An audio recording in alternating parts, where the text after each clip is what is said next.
perennial wash, yung non-rinse na shampoo, Oo, tapos panghigas din sa puwet, ganyan. laking bagay no, no? Mga moisturizing lotion talaga na yung pang medically talaga. Pang ano talaga, para doon lang sa condition niya. Sabi mo salamat. Oo nga eh. Oo. Sabi niya sa susunod, pag uuwi ka ng ng April, Oo. si Mama magdadala din ng mga diaper. Tinanong lang anong size ang Ano yun, nag-iingay? Ba't nag-iingay yan? Mm. Oh. Nilalaro yung cellphone mo? Oo, kinuha. Binigay ko yung palita, sabit-sabit. Bakasyon nga pala ng mga bata, no? Oo, wala nang pasok. Sarap. Oo, Wala ba kayong outing? wala. Dito lang. Malas. Birthday niya. Malapit na ang birthday ni Mother. Oo nga eh. Ano ba ang plano niyo dyan? Dito, sa bahay lang naman kami. Maghahanda. Sige. Papadala na lang kami ng extra para panghanda niyo dyan. Oo, magluluto na lang. Hindi, bumili na lang. Ba't magluluto ka pa? Oo. Nya. Ano gusto mo? Ano gusto mo? Birthday na. Sabihin lang, malapit na birthday. Oo, malapit na birthday. Sabihin niya, pagkain lang naman ang gusto ni Mami. Tsaka yung Wala mga... naman ng mga ibang bagay. Malapit na. Who are you? Who are you? Who are you? Oo, magka-birthday kayo ni Lola eh. Yan pa, Happy oh. birthday! Double celebration pala. Happy Pareho birth- silang March nila Sky. Sky, si Cloud, tsaka si Mami. Oo. Si Sky March 6. Ito, si Cloudy March 23. Tsaka si Mama. Tapos na nga pala si Sky nung nakaraan, di ba? Asa is. Oo. Pero pag mag-celebrate tayo, yun. Padala na lang kami dyan. Huwag ka na magluto para hindi ka na mapagod. Bumili na lang kayo ng bumili. Oo. Anong gusto mo sa birthday mo? Lechong elepante, gusto mo? Ha? Ha? Ikaw ang may birthday? May birthday ka. Uy. Bulong-bulong eh. Ano gusto mo? Big boy na. Sabi niya sa lang daw. Aboy, ano ba yun? Ano daw? Ano? Sabi niya, ako yung may birthday. Sabay kayo. Sabay kayo ni Lola. Kayo ni Lola eh. Ay, naka. Yun talagang umaaray na sumisigaw. Natatakot lang. Talagang masakit yan. May iyak yan o may ano yan.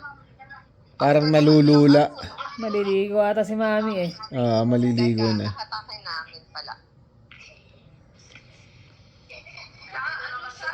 Nalulula siya pag pinupuha.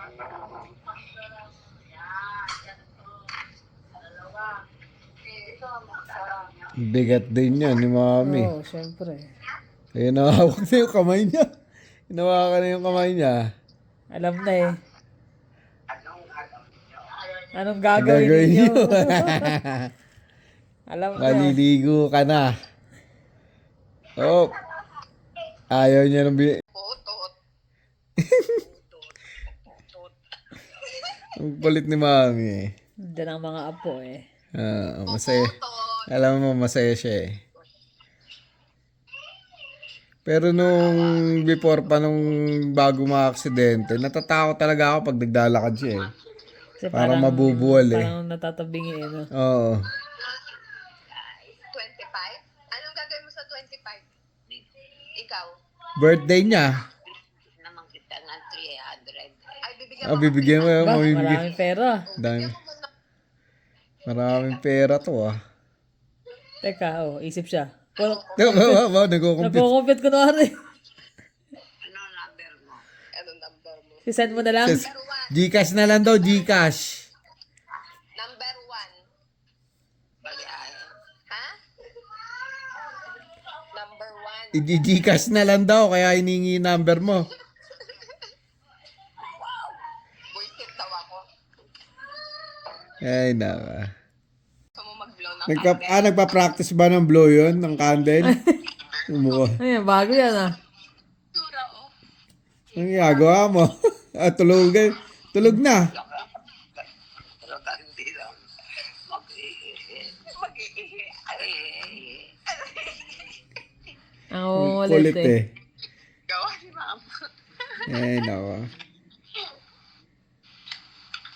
Kunwari matutulog sa mamaya mga Pero hindi hampas. talaga eh. Good morning guys. Yan. Ganda ng weather na ngayon talaga. Spring na. Pero sabi lalamig. Mag-snow pa raw na Saturday. Ayun ganda. Plus ano lang tayo. Plus 7 lang. Sarap ng maglakad-lakad nito. Hindi na malamig. Saktong-sakto lang. Tapos nagpagas ako ngayon. Oh my gosh. Ang gas is ang taas. Kaya pinagas ko muna is 30 lang. Para pagka baka sa pagbalik ko from work. From day off. Off kasi ko bukas. 2 araw. Baka mas okay na yung presyo nun. Good evening guys. Kain tayo. 2 lang kami. Wala yung mga bata. Kakauwi ko lang sa work. Tapos ayan. Sinare ko lang yung pork. Tapos chinap ko yung onion, cucumber, tsaka tomato. Masarap. Sinama ko lang ng kalamansi tsaka toyo. Tapos lumpiang toge. Ito pa yung soy vinegar na ginawa ko last time. Init yan. Init. Musok-usok pa eh. Huli ko na kinakain niya kasi talaga nakakapaso. Sino yun? Next init. Ganda ng weather sa labas eh. Plus 15 lang. Ang init na. Yan na. Yun lang. Masakit sa ulo. Pero sabi niya, mag-snow para Baka light snow na lang eh. So yan, kain tayo. Yan. Ganda na. Maliwalas na. Wala nang mga yelo. Ayun yung mga namin bato-bato. Kailangan malinis yan kasi yung iba niyan tutubo. Pero hindi namin sure kung tutubo lahat nung tanim namin last time. Yung na weather. Last 8 na naman yan. Gabi. Pauwi na rin yung 2 galing sila sa labas. Ayun na pala speaking. Nag-ano pala sila. Nag-Uber. Ayan na.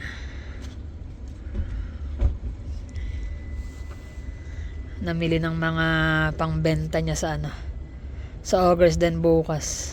Mukhang marami marami nga.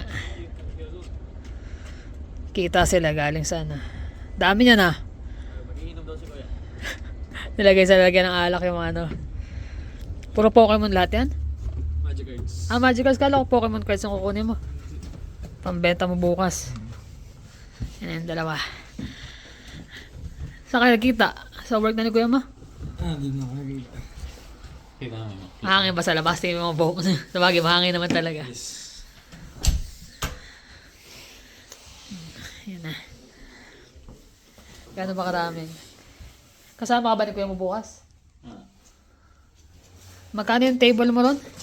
20. 20 yung table na doon eh. Baka mas marami pang mabili kaysa mabenta. Yan. Yan yung mga... Ano pa lang yan, binder. Isang box yan. Rest in peace. May mga mahal, may mura. Pero magbibenta ka ng Pokemon cards doon. O yan lang. Tingnan ko sila kung pwede. Yan. Gandang gabi uli. Chill na. Tsaa, bago Ito matulog. lang naman din kami rito. Pero gumaganda na yung weather. Oo, kanina plus 15. Medyo- Kahapon na 16.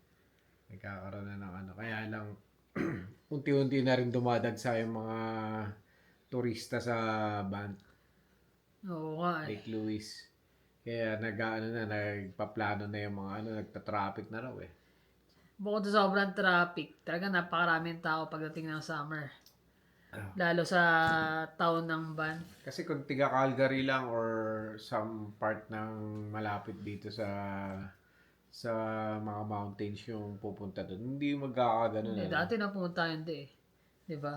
May mga turista ka makikita pero hindi Hindi masyado. ganun. Ngayon talagang as in puno yung mga kalsada, pati mga parking lot. Ah. Dati nakakapag-park tayo kahit saan doon eh, no? Ngayon, pagdating ng umabot ka ng 8:30 hanggang 9, wala ka nang ma-parkingan nun. Pero which is dati, kahit maaga talaga kami pumupunta, medyo marami na. Marami.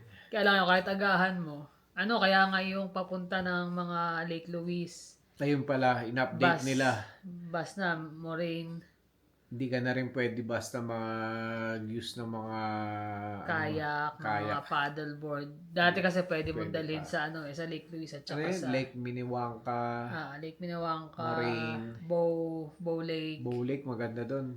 Papunta ng Jasper. So dati bawal na, although meron naman sa mga Lake Louise Bank na yung pwede ka mag-rent sa Moraine. Maganda rin kasi doon sa may Bow Lake na yun, blue din, ano? Yung nag-picture tayo na may maganda yung kulay ng mga Maganda yung bato. bato. Kaso wala na. Inano na nila na bawal na yung mga sarili mong dala. Kung gusto mo magrenta ka doon para makontrol.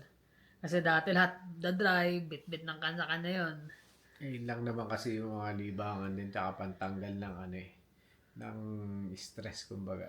Ang ano lang kasi, gaya ngayon na sana yung Kananaskis wag naman kasi every time na nagpupunta kami ng Kananaskis, yun lang din yung libangan namin pang tanggal ba ng stress. Tapos ang iksi lang ng summer. So, gusto namin sulitin talaga. Tsaka doon na lang din kami kasi nga hindi masyadong crowded, di ba? Minsan mayroong tiyempo na marami rin, pero at least meron kang pwesto. Basta maaga lang. Higpitan na nga nila.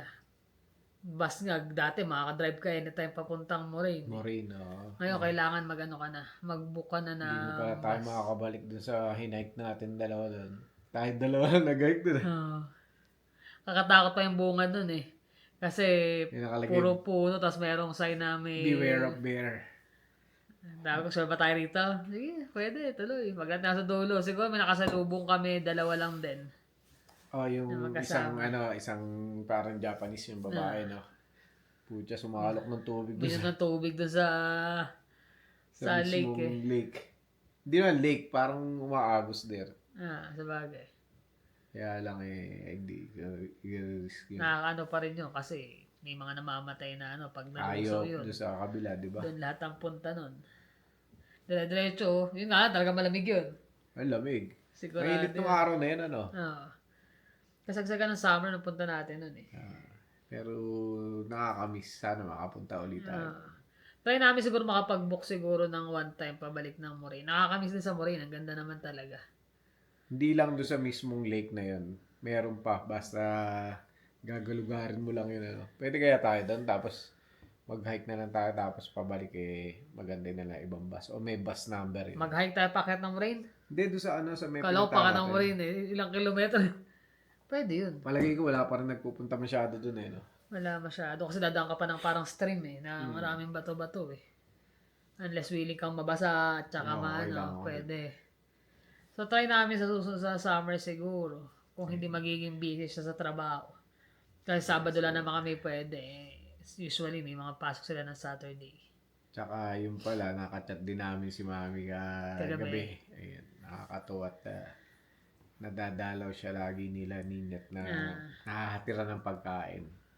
Masaya siya Ganun-ganun lang, masaya na siya yung presence ng mga apo niya tsaka kahit hindi niya matandaan, nararamdaman niya.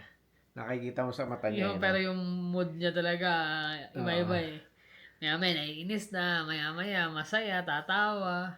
Ayun nga Tapos kami, kachat namin siya. Kaya lang, hindi na kami masyado napapansin. Kumbaga, hindi na napopokus dahil may mga apo nga siyang naglalaro doon. Sa nakikita niya, tatawa-tawa lang siya. Pero mahalaga nakikita pa rin namin siya. Yun ang importante. Medyo may nga lang. Kanginang umaga naman, nag-message si Nina sa amin. Yun nga, bad news na tungkol do sa cafe nila na hindi rin namin nasaan. Pero yung message niya kasi hanggang ngayon hindi pa siya nagre-reply after nung nag-message siya. Busy tsaka stress. Pero actually, sabi naman nila, mas magaan yung pakiramdam nila ngayon. Yung actually, si Nina, doon sa mga hindi nakakaalam, siya yung kapatid niya. So, sa mga dati na namin... Mas mukhang kapatid mo. Hindi. Minsan nalilito sila Mas may na malinaw. Napagkakama namin kapatid ni Ninja Kasi yung mga iba, syempre na subscriber natin, hindi naman nakilala si Ninya. Hindi naman kilala si Ninya. Meron din Pero mga marami kaming subscriber na, mga subscriber Naggaling galing kay kang La Ninya. Niña kasi matagal na sila 10 years na sila nagbablog. Mahigit pa yata din. Alam ko 10 eh. 2015, mag-16, mag-11 na pala. 2015 sila nag-start na mag-vlog. So yun nga, bad news nga kanina. Nag-message siya tungkol doon sa cafe nila na isasara na. Pagkatapos nun, may upload naman sila, pinanood din namin. Tungkol nga doon sa cafe nila. Siyempre, Iyak nga si nakita, Ninya, tsaka nakita rin namin yung yung rice. At saka yung Paul, siyempre. Ngayon, yung rice nun talagang Tsaka talaga bigay todo yung mag-asawa talaga doon. parang talagang binuhos nila lahat ng effort nila doon. Yung mga nalalaman nila, si Jet nga, hindi naman mahilig sa halaman niya. Nag-aral pa si Jet ng pagka-barista Si before Jet sila nag-aaral nag-open pa. nun. Hindi, tsaka yung sa halaman, hindi niya rin ganun kakabisado dati. Actually, ang halaman nag-start yan sa nung pandemic. Nung pandemic. Nauso yung mga live selling ng halaman, doon sila nag-start. Plantita. Tapos naisipan lang magtayo ng shop. Yun nga, naging plant peri, di ba? Plant Fairy. So dati nga, mostly, tapos nga natutok sila sa cafe. Pati yung kandila nila, doon na pinagsama-sama nila. Lahat na nung nalalaman nilang pareho, lahat ng mga pagka-artistic nila, doon na nila binuhos. Tapos nung bandang huli, sinama na rin nila yung pagiging patron nila kay Padre Pio. Ayun.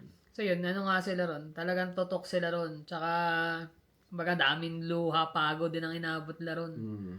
Dahil nga nung sinetap nila, talagang wala naman yan. Parang, Nalooban ba yun? Hindi naman nalooban yun, one time. Nalooban one time. Tapos Kinuha ninakaw nga yun, di ba? Si Dragony. yung Dragon nanakaw din yan. Hindi, si Dragon ibang sitwasyon. Hindi naman nilooban. Bigla na lang nawala. Nawala na lang. Hindi nila malaman kung sino kumuha. So, ayun yan. Dami naging yun. Marami na rin silang mga subscriber. Actually, kami, may mga subscriber kami na minute doon.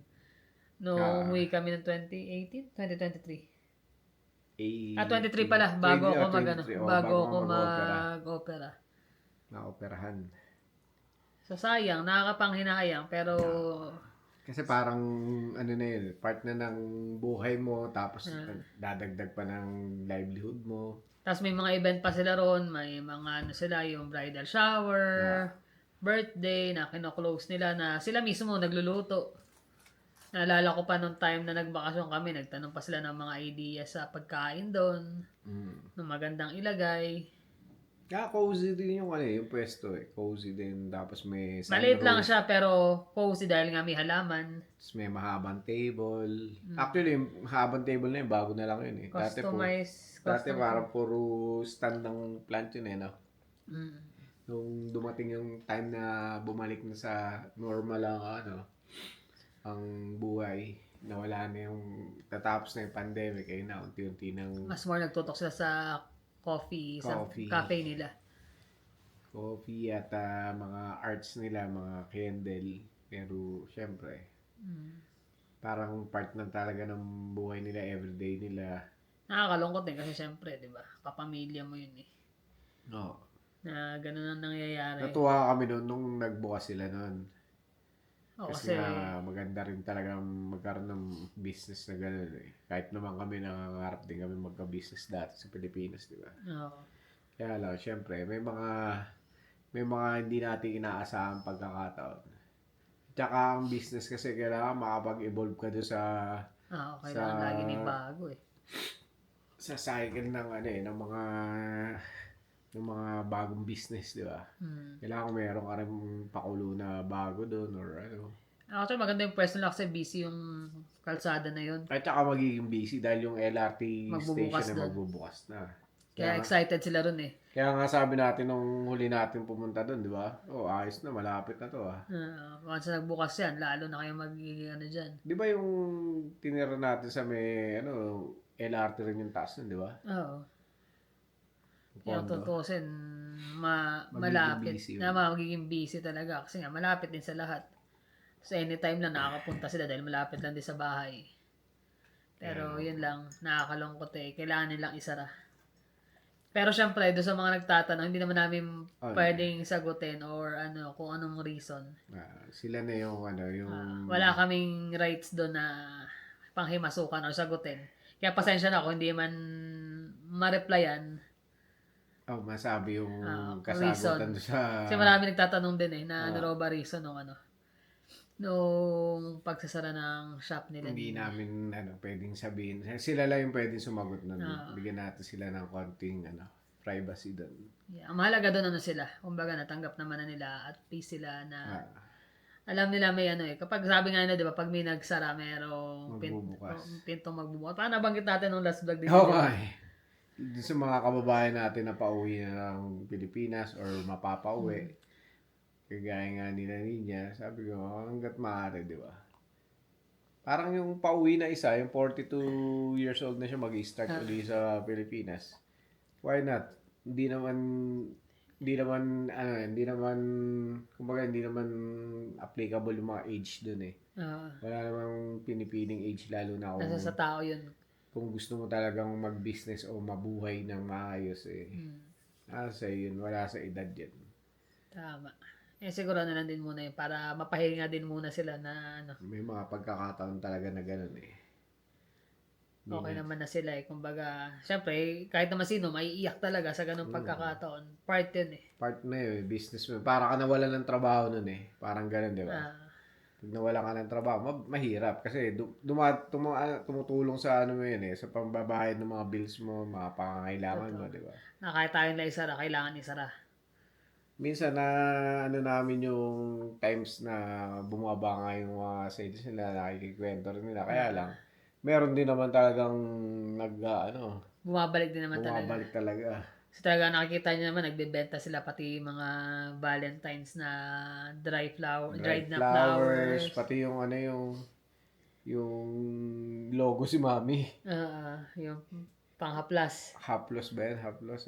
Tapos yung candle nila, tsaka yung pabango sa sasakyan. Kumbaga, lumalaban yung Lumery. Hanggang ngayon nga, may basyo pa ako dito, di ba? Ginagamit namin dati sa sasakyan. Yung mga kandila ko, nandiyan pa, hindi ko sinisindihan eh. Yung galing kay Ninya. Pero alam naman namin, matatag silang mag-asawa at maano nila yun. Ano yun eh, yung lahat tayo dumadaan sa mga ganyang klase ng pagsubok eh. Lalo pat tingnan natin nangyayari sa mundo ngayon, sa ekonomiya. Hindi lang naman sa isang part lang ng mundo. Halos lahat talaga apektado ngayon dahil nga sa nangyayaring gera na yan. Parte ng buhay natin yan. Kaya dapat maging matatag tayo lagi sa mga pagsubok na ganyan. Yun. Tsaka syempre, nandito lang din kami, pamilya. Kung kailangan nila, di ba? Basta kami dito lang ma-anytime eh. Ano lang kami, nakikinig lang kami. Lalo pag may mga ganyang problema. Tulungan lang naman talaga yan pag mga ganyan eh. Makakalampas din sila. Ano lang yan, dadaan lang yan, problema na yan. Masusolusyonan at saka baka may mas pumalit na mas maganda. Malay nyo makapag-open sila sa mas malaking pwesto, mas magandang pwesto. Yung idea na iba, di ba? Sila pa, hindi naman nawala idea sila nila Jet. Yung maganda sa Pilipinas eh, tsaka mga Pilipino, madiskarte, kumbaga. Tsaka parang mas madaling mag-open. Kaya lang, hindi basta-basta kailangan. Pagporsigihan mo para makasurvive din talaga. Hindi basta-basta mag-open ka lang, wala nang gagawin. Hindi naman kikita yan. Yung hindi mo... Dapat talaga idea mo medyo kakay. Baka sa atin talaga ang dami nagninegosyo, di ba? Ay, di bale. Magiging maayos din yan. Dasal lang, dasal. Pero syempre, kahit naman sino, yung malulungkot talaga pag ganyan. Pinagdadaanan yung pamilya mo eh. May pinagdadaanan ganun. Nakaka-apekto rin, di ba?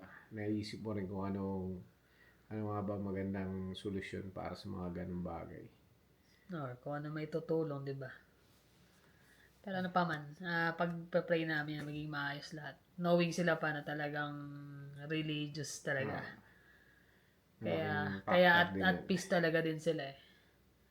Iniyak lang nila yan para mailabas yung sama ng loob. After nyan, tayo uli. bangon ulit. Ganun naman ang buhay eh. Dumadating sa atin yung mga problema. Minsan nawawalan tayo ng mahal sa buhay. Hindi naman pwedeng huminto ang buhay natin o huminto ang mundo dahil sa nangyari. Patuloy lang. Patuloy ang kailangan natin maging matatag. Kailangan mo lumaban. Hanggat nabubuhay ka, lalaban ka. Hindi pwedeng Hindi ka pwede sumuko. Sabi nga ni sumuko ka na isang beses sa maliit na bagay. What more pag malaking bagay na yan. Di ba? Tama. Kaya kailangan maging matatag ka na. Yep. Yun ang kailangan. Lalo na yung mga kababayan natin na namimiligro ngayon dito sa Canada or sa iba pang parte ng mundo. Kapit lang at dasal syempre. Kailangan natin yan. May solusyon yan. Pakatatag lang Yung tayo. mga hindi naman din makatiis na rin sa hirap at pangungulila sa mga mahal nila sa buhay, alam nyo. At saka, syempre, magdasal kayo para bigyan niya kayo ng guidance kung ano bang dapat, kung magstay ba or umuwi na lang, di ba? Paano dapat Yun gawin? Yun yung kailangan, yung mga signs na ganun. Minsan magigising ka na, yun pala dapat gagawin ko di ba? Parang ganun. Gagayad ka naman talaga. Basta ipagdasal mo lang ibibigay niya yun. Yun lang naman. Na-share lang naman namin kasi nga may mga nagtatanong. So, doon sa mga nagtatanong, pasensya na po. Hindi namin, wala kaming, para ikwento or sabihin ko ano yung nangyari talaga. Sila yung Iwan na lang natin sa kanila. Basta sa amin na-share lang namin kasi nakakalungkot din talaga. sooner or later masasabi nila or Pag ready na ma-share sila. nila. Yeah, pag ready na sila. Antayin na lang tayo na maging ready sila kung ikukwento nila. Kung hindi man, iwan na lang natin sa kanila yun. Ganun ang buhay. May mga bagay na personal. Hindi naman kasi dahil nagbablog, i-open mo lahat. Merong mga bagay-bagay kasi na para sa iyo na lang yun, personal na bagay. Kahit naman kami, lahat naman tayo may mga iba't ibang klaseng problema. Iba-ibang level nga lang, di ba? Pero syempre, kapag nagbablog ka, mag-share ka pero hindi mo lahat i-share sa mga viewers. Kasi may sarili ka, may privacy din. So yun lang naman guys, maraming salamat ulit sa inyong panonood. Ingat kayo lagi. See you in the next vlog. Bye.